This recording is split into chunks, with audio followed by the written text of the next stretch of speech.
Sejam bem-vindos ao episódio de hoje, onde exploramos emoções, relacionamentos e os desafios do nosso mundo interior. Eu sou Caio Silva e serei seu anfitrião. Hoje vamos falar sobre como forçar seu cérebro a querer fazer coisas difíceis, segundo a neurociência. Um tema que impacta profundamente a forma como nos conectamos conosco e com os outros. Nossa convidada especial é Souanaída Miko, psiquiatra, psicoterapeuta e escritora dedicada ao estudo das emoções humanas e da inteligência emocional. Com décadas de experiência clínica e pesquisa, ela desenvolveu uma compreensão profunda dos relacionamentos, da dinâmica familiar e da cura emocional. Neste episódio, ela compartilhará insights valiosos para nos ajudar a entender melhor nossos sentimentos e construir uma vida emocional mais equilibrada. Sejam bem-vindos à conversa com Souanaída Miko.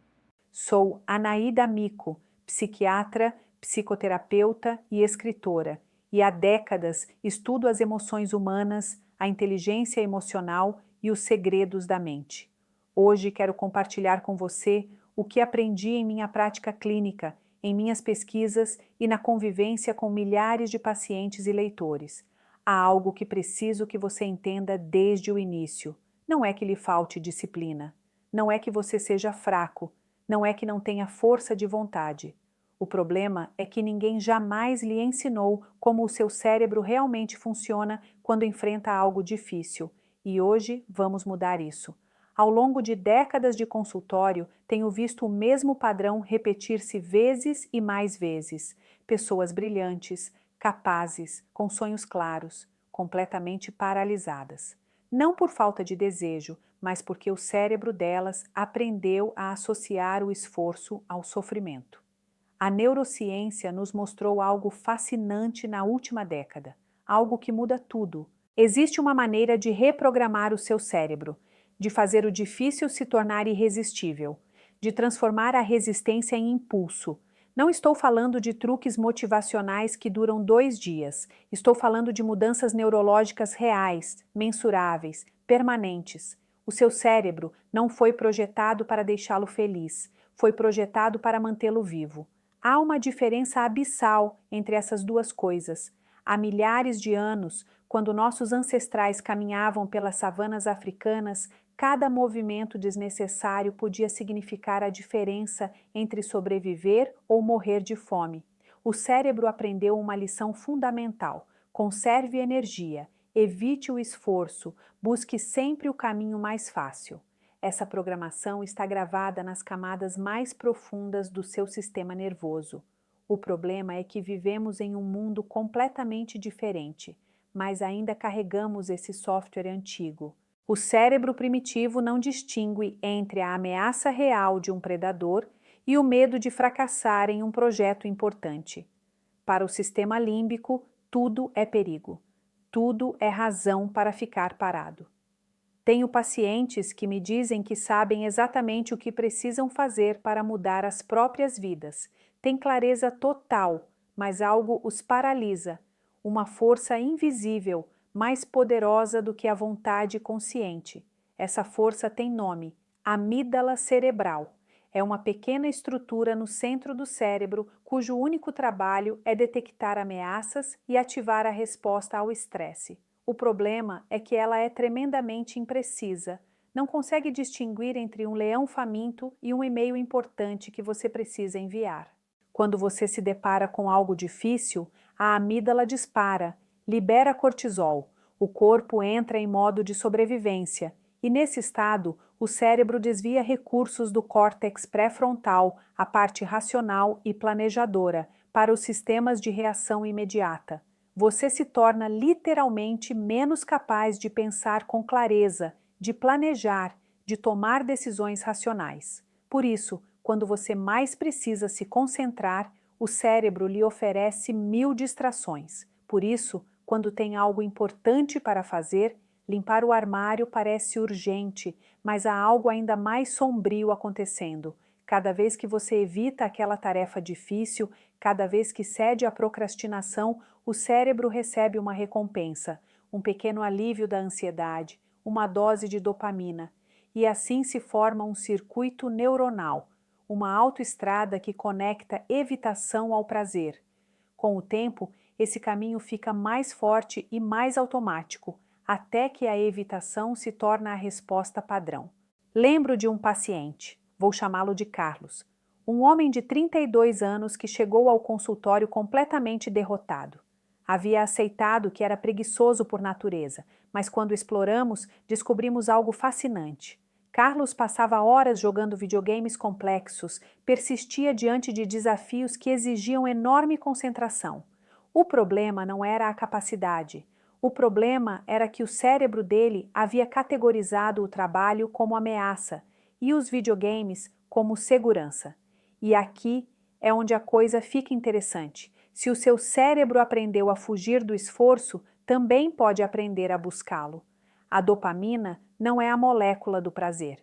Esse é um dos maiores equívocos da neurociência popular. A dopamina é a molécula da antecipação, do desejo, da busca. É o que faz você se mover em direção a algo, não o que sente quando o conquista. Pense nisso. Quando você come a comida favorita, em que momento sente mais emoção?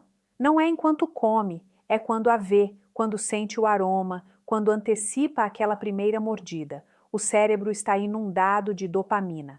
Assim que você começa a comer, os níveis caem.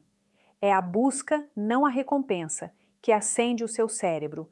E aqui está o problema com as tarefas difíceis. Elas não oferecem novidade imediata, nem recompensa próxima. Oferecem esforço agora e resultados depois, talvez muito depois. O sistema dopaminérgico olha para essa equação e diz: não, obrigado. Enquanto isso, o celular é uma máquina de dopamina perfeitamente projetada. Cada notificação é imprevisível. Cada rolagem é uma surpresa potencial. É como uma máquina caça-níqueis, e as máquinas caça-níqueis são viciantes precisamente porque entendem como a dopamina funciona. As redes sociais, os videogames, a comida ultraprocessada, tudo foi engenheirado para sequestrar o sistema de dopamina. Para dar picos intensos e rápidos que fazem as recompensas naturais, as que vêm do esforço sustentado, parecerem entediantes em comparação. É como se você tivesse passado anos treinando o cérebro para esperar fogos de artifício, quando a vida real lhe oferece velas. Mas você pode redefinir esse sistema. Pode voltar a sensibilizar os receptores de dopamina. Pode treinar o cérebro para desejar o esforço da mesma forma que hoje deseja a distração.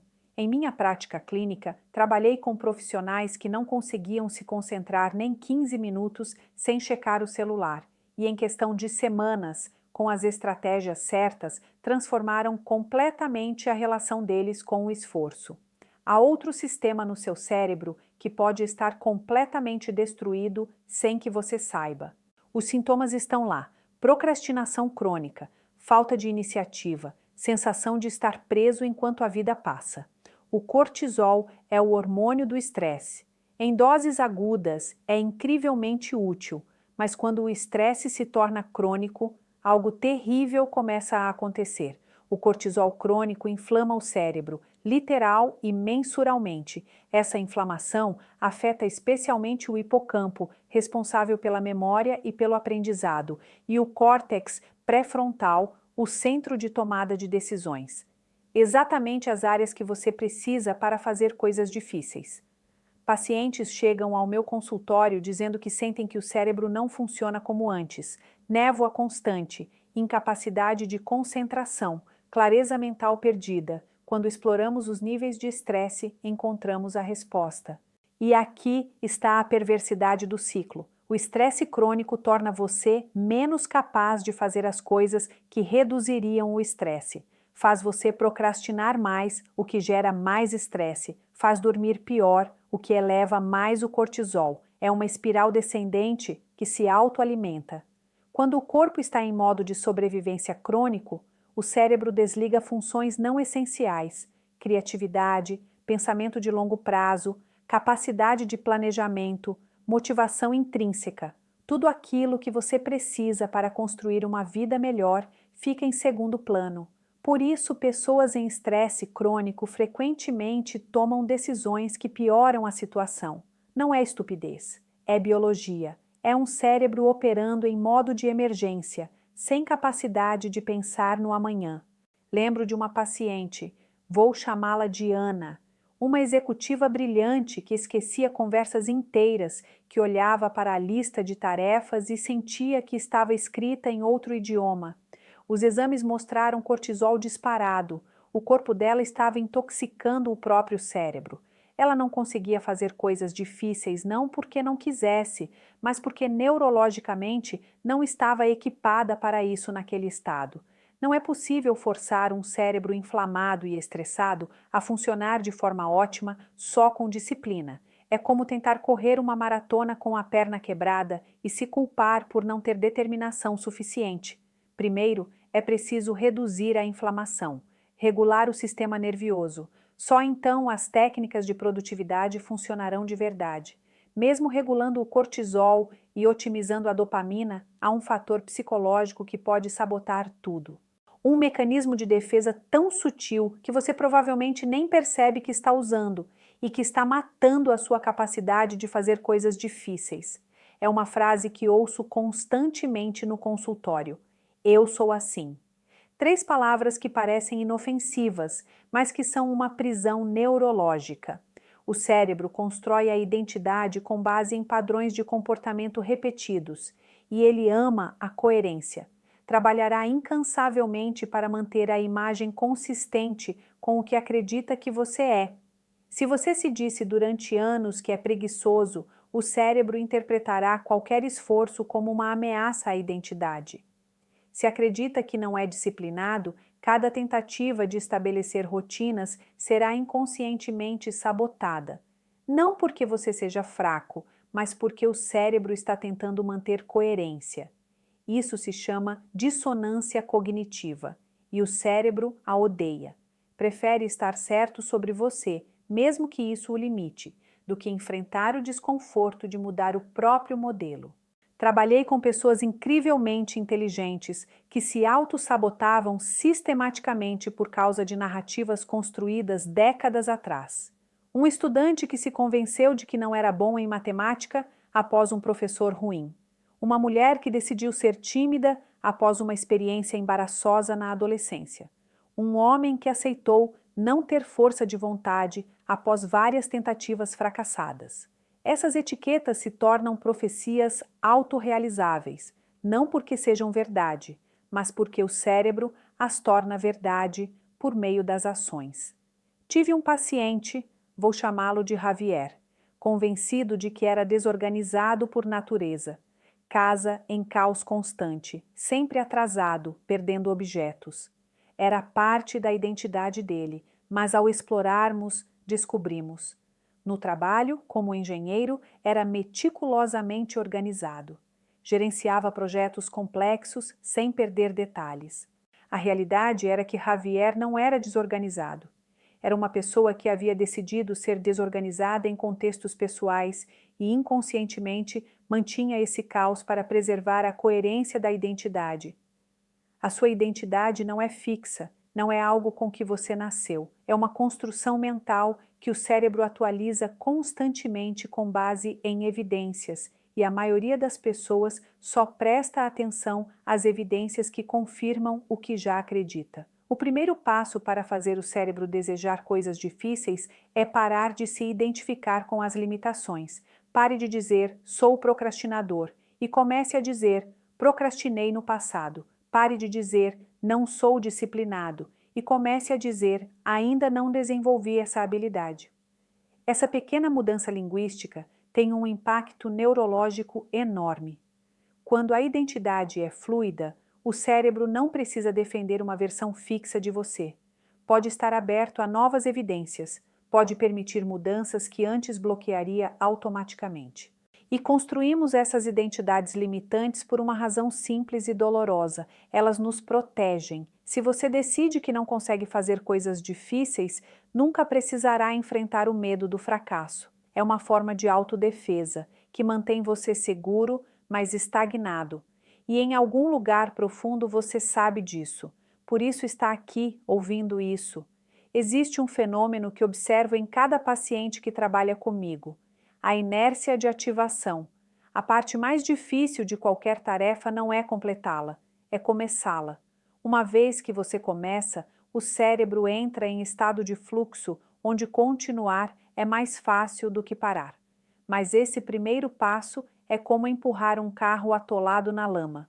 O córtex pré-frontal é o diretor executivo do cérebro, toma decisões, planeja e inicia ações voluntárias, mas também é a região que mais consome energia. Quando você está cansado ou estressado, ele funciona pela metade, sem recursos para gerar a energia de ativação inicial. Por isso, ao fim do dia, mesmo sem ter feito nada fisicamente, é impossível começar aquela tarefa importante. Não é falta de vontade, é falta de combustível neurológico.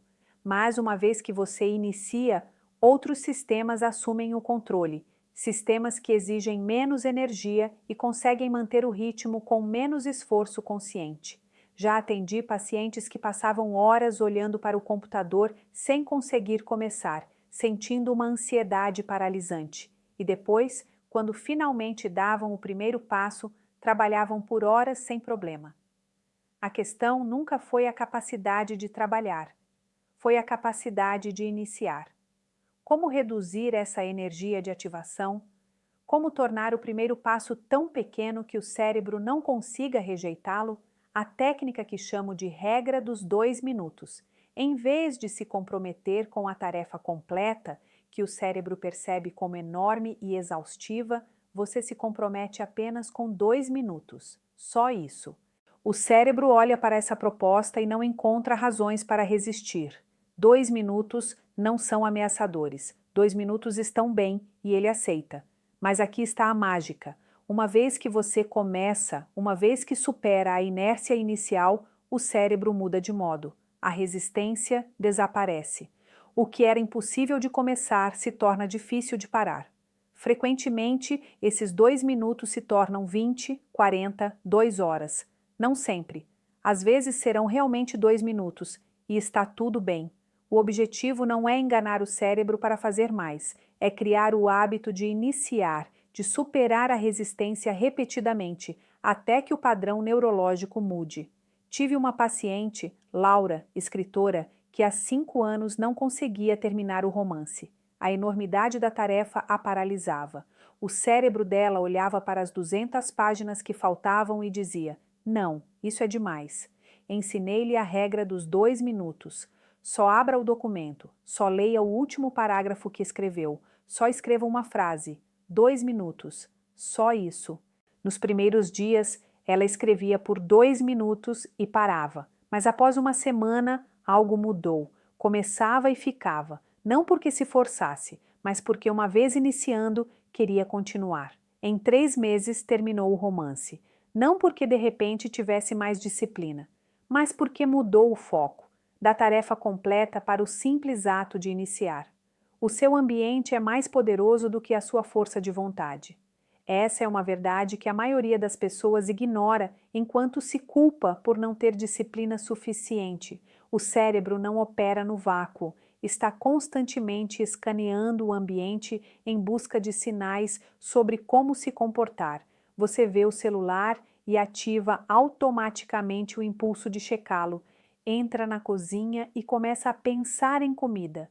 Senta no sofá e muda para o modo descanso.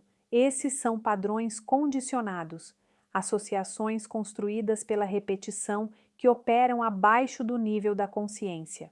Se o ambiente foi projetado para a distração, você estará distraído. Se foi projetado para o esforço, você fará esforço. Não porque o caráter mude, mas porque os sinais mudam. Lembro de um paciente que não conseguia estudar em casa. O cérebro havia associado o quarto ao relaxamento e ao entretenimento. Cada objeto enviava sinais contraditórios. Sugeri que estudasse em uma biblioteca, um lugar sem associações anteriores, onde os sinais ambientais eram consistentes com concentração. Funcionou imediatamente. Não porque de repente ele fosse mais disciplinado, mas porque eliminou a batalha constante contra os sinais do ambiente. As pessoas na sua vida também fazem parte do ambiente. As emoções são literalmente contagiosas. Se você passa tempo com pessoas que normalizam a procrastinação e a mediocridade, o sistema nervoso imitará esses padrões. Os neurônios espelho estão constantemente absorvendo os estados emocionais de quem está ao redor. Por isso é tão difícil mudar quando todos ao redor permanecem iguais.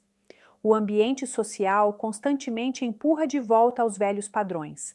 A solução é ser estratégico sobre com quem você passa o tempo. Buscar ativamente pessoas que modelam os comportamentos que você quer desenvolver. E o ambiente digital é tão importante quanto o físico. Cada aplicativo é um sinal, cada notificação é um gatilho. Se você tem redes sociais no celular, está carregando um cassino no bolso. A solução é o design ambiental deliberado.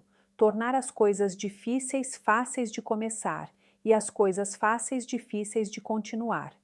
Deixe livros visíveis pela casa. Prepare a roupa do treino na noite anterior. Não compre comida industrializada. Não confie na força de vontade para resistir. Simplesmente não a deixe disponível. Delete as redes sociais que drenam o seu foco. Coloque fricção suficiente para que o acesso exija intenção deliberada, não impulso automático. O seu ambiente deveria ser o seu aliado, não o seu adversário. Mas mesmo com o ambiente perfeito, haverá momentos em que o cérebro dirá não, em que a resistência será grande demais. Nesses momentos, você precisará de algo mais, do propósito, da razão profunda pela qual está fazendo isso. Sem esse elemento, tudo o mais é frágil, é temporário, se desmorona diante da primeira dificuldade real. Em minha prática clínica, aprendi algo que transformou a forma como trabalho com mudança de comportamento. Quando você tem um porquê suficientemente forte, consegue suportar quase qualquer como. Isso não é apenas filosofia, é neurociência. Quando você faz algo que considera profundamente importante, o cérebro libera um coquetel que inclui dopamina, serotonina, ocitocina e endorfinas. É o estado neurológico ideal para o esforço sustentado. Mas a maioria das pessoas não tem clareza sobre o próprio propósito, ou tem um propósito tão vago que o cérebro não consegue se conectar emocionalmente a ele. Quero ter sucesso não é suficiente. Quero ter saúde não é suficiente. São conceitos amplos demais, desconectados demais da experiência emocional imediata. O cérebro precisa de especificidade. Precisa visualizar consequências concretas. Você precisa sentir no corpo por que isso importa. Tive um paciente, Miguel, que queria parar de fumar. Havia tentado dezenas de vezes, nada funcionava. Quando lhe perguntei por que queria parar, ele me deu as respostas clássicas: saúde, dinheiro, família. Mas quando aprofundamos, descobrimos algo mais. Miguel tinha um filho pequeno que o idolatrava. E havia percebido que o filho havia começado a brincar de fumar com pauzinhos, imitando o pai. Essa imagem mudou tudo. De repente não era sobre saúde abstrata, era sobre não ser a razão pela qual o filho se tornaria fumante. Era sobre ser o exemplo que o filho merecia. Com essa conexão emocional, Miguel parou de fumar e não voltou. Isso se aplica a tudo. Se você não tem um porquê que o faça sentir algo profundo no peito, provavelmente não será suficiente para sustentar o esforço quando as coisas ficarem difíceis. E as coisas vão ficar difíceis. Sempre ficam. Nesses momentos, a única coisa que o manterá em movimento não será a disciplina. Será a dor de não tentar sendo maior do que a dor de tentar. Uso em consulta uma técnica que chamo de os 5 porquês.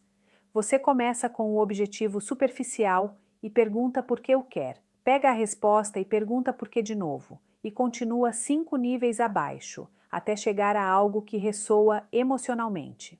Por exemplo, quero estar em forma. Por quê? Porque quero ter confiança. Por quê? Porque me sinto invisível na minha vida atual. Por que isso importa? Porque sinto que estou desperdiçando a minha única chance de viver. Por que isso dói? Porque tenho medo de chegar ao fim da vida e perceber que nunca realmente vivi. Aí está. Isso é real. Isso é algo ao qual o cérebro consegue se conectar de verdade. Quando você tem essa clareza, O esforço muda de natureza. Continua difícil, mas é uma dificuldade com sentido. É sofrimento com propósito, e o cérebro está evolutivamente projetado para suportar esse tipo de sofrimento. Na verdade, ele precisa desse tipo de sofrimento. Precisa sentir que está trabalhando em direção a algo importante. Quando você lhe dá isso, ele cooperará de maneiras que você jamais imaginou. Há uma última coisa, a base que sustenta tudo o mais. Tudo o que conversamos, a dopamina, o cortisol, a identidade, o ambiente, o propósito, só funciona sobre um fundamento, a capacidade de regular o sistema nervioso momento a momento, dia a dia. Não é possível forçar um sistema nervioso desregulado a funcionar de forma ótima. Não é possível disciplinar-se para fora de um estado de sobrevivência. Não é possível pensar positivamente para sair de um corpo que grita perigo sem parar. A prática diária de regulação é o que torna todo o resto possível. Regulação é a capacidade do sistema nervioso de se mover com flexibilidade entre ativação e descanso, de responder a desafios e depois retornar à calma, de estar alerta sem estar ansioso, de estar relaxado sem estar desconectado. A maioria das pessoas vive em desregulação crônica, na fronteira entre ansiedade e esgotamento, nunca realmente desperta, nunca realmente descansada. E depois se pergunta por que não consegue funcionar de forma ideal. A solução não é trabalhar mais, é regular com mais eficácia. A respiração é o regulador mais poderoso ao seu alcance. É o único aspecto do sistema nervioso autônomo que você pode controlar conscientemente. Respirações longas e lentas, especialmente com expirações mais longas do que as inspirações, ativam o sistema nervioso parasimpático, reduzem o cortisol e enviam ao cérebro o sinal de que é seguro relaxar. 5 minutos de respiração consciente mudam o estado neurológico com mais eficácia do que 1 hora tentando se acalmar mentalmente, porque você está trabalhando com a fisiologia, não contra ela. O movimento também regula, exercício intenso, caminhar na natureza, dançar, sacudir o corpo. Essas coisas completam ciclos de estresse que o corpo iniciou e nunca terminou, liberando a tensão acumulada. Na vida moderna, raramente lutamos ou fugimos. Nos sentamos na mesa com toda aquela energia presa no sistema. O movimento a libera. E a conexão social? O sistema nervioso se regula na presença de outros sistemas nervosos regulados. Por isso, você se sente melhor após conversar com certas pessoas. Não é só a conversa, é a sincronização dos sistemas nervosos. A prática diária de regulação exige tempo, exige prioridade, e numa cultura que glorifica o estar ocupado, que celebra o esgotamento como medalha de honra, isso parece contracultural, mas é inegociável. Sem ela, eventualmente você desmorona. Tenho visto pessoas demais chegarem ao consultório após um colapso completo, após o corpo tê-las forçado a parar porque ignoraram todos os sinais. E reconstruir leva muito mais tempo do que teria levado manter. Regulação não é luxo, é manutenção básica. Quando você faz dela uma prática diária, tudo o mais se torna mais fácil, a concentração melhora, a tolerância ao estresse aumenta, a resistência cresce, a recuperação se acelera, não porque de repente você seja outra pessoa, mas porque está operando a partir de um estado neurológico completamente diferente.